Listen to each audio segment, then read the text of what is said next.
thirsty heading into Thursday. The latest on the Steelers' strategy. And what exactly that means. Yeah.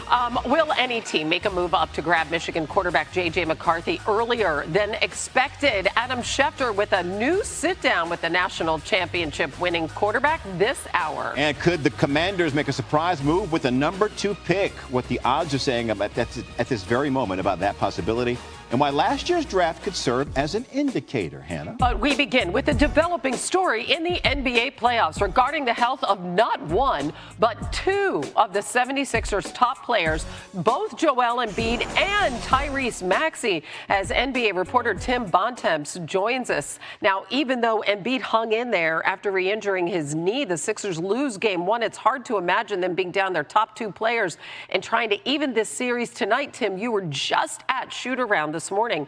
What's the status of both, starting with Embiid?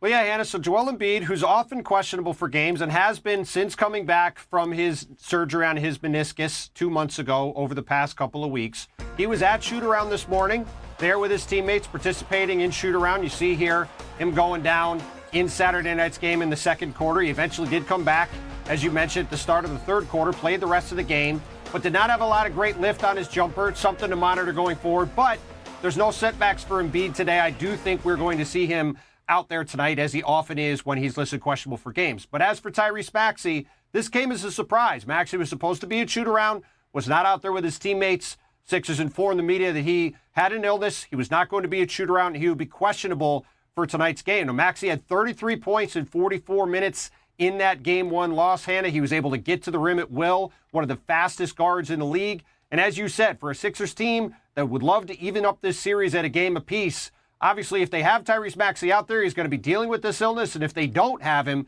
that is a huge issue for them, on top of the fact that they're already dealing with Joel Embiid dealing with this knee issue. Oh, my gosh, he's so important, Maxey. They were just 4-8 without him this season. And when they were without both of their stars, the Sixers' record was 2-7. We'll see tonight at the Garden what happens. Tim Bontemps, thank you. Let's continue the conversation with NBA analyst Kendrick Perkins. So Tyrese Maxey is questionable. Joel Embiid is not at 100%. But regardless of health for Philly, before the start, you still like the Knicks to win the series. Why is that? Well, Jay, let me ask you a question. You consider yourself a winner, right? Because Absolutely. I do. So you surround yourself with winners today. That's why you're on set with Hannah, and damn it, that's why you got me on the TV screen, because we all winners.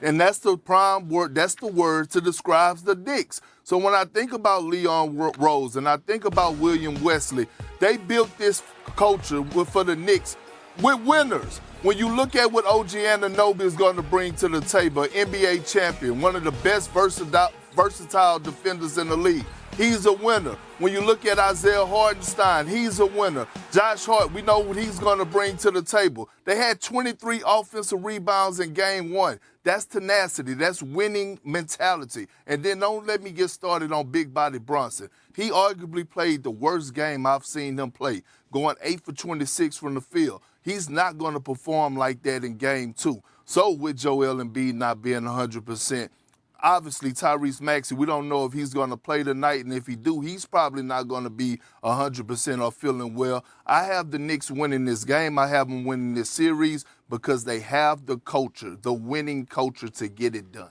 And apparently we do too. We're a winner. Somewhere Curtis Mayfield is smiling. It's Harris, Perkins, and Storm, the big 3. I love now. it. Yeah, I like that. Love it.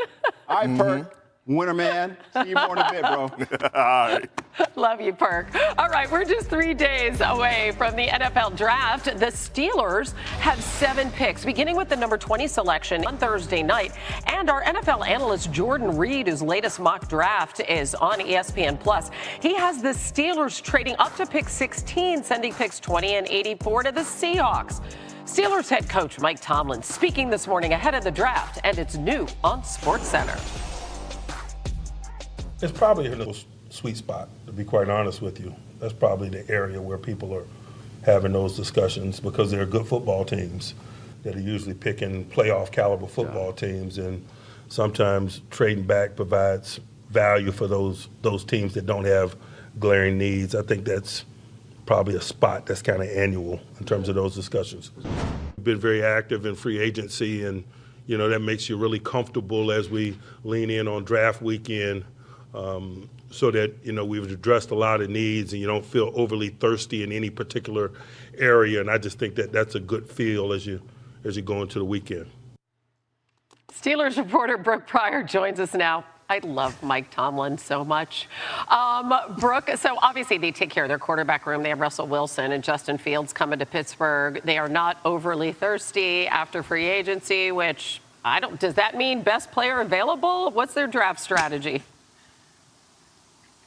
Well, Hannah, yeah, the Pittsburgh Steelers might not be overly thirsty, but we are thirsty for information about their draft board. And to get that, look no further than their pre-draft visitor breakdown.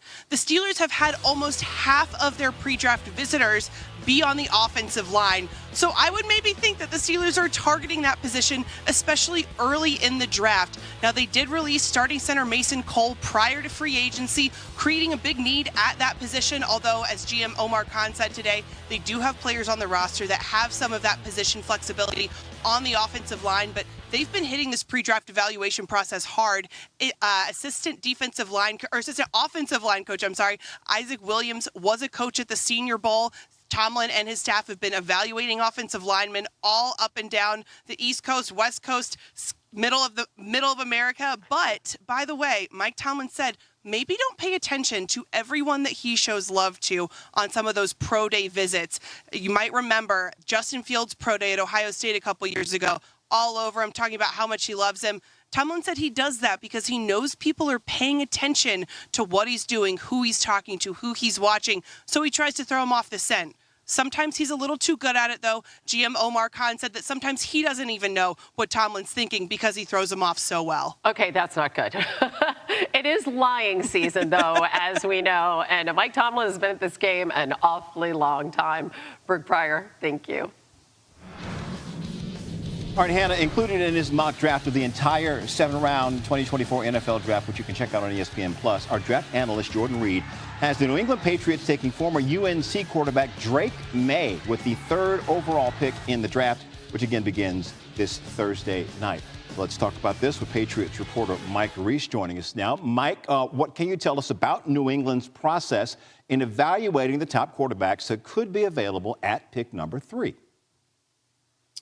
Jay, 3 days until what Robert Kraft calls the most anticipated draft in his 31 years as owner. And what has stood out from the Patriots' approach with the top quarterbacks is the combination of time and strategy in which they've gone about it. Let's start with the time. And we're talking about Elliott Wolf, director of scouting, top decision maker. Gerard Mayo, head coach, top decision maker. Going to visit Jaden Daniels at LSU for his pro day. Going to visit Drake May at North Carolina. Going to visit J.J. McCarthy at Michigan. So spending a lot of time with them on their campuses. And then the strategy, bringing all 3 of those quarterbacks in here to the team facility and basically having them go through the same itinerary. Dinner the night before, see how they react in a more casual setting, and then bring them into the facility the next day, see how they respond in the more football-specific environment. And, Jay, that helps inform them as they rank those quarterbacks heading into the draft. All right, the Patriots will be busy. They have 8 picks in this upcoming draft. Mike Reese, appreciate the insight. We're just getting started on Sportscenter. Speaking of quarterbacks, Adam Schefter one-on-one with J.J. McCarthy, the Michigan men chatting.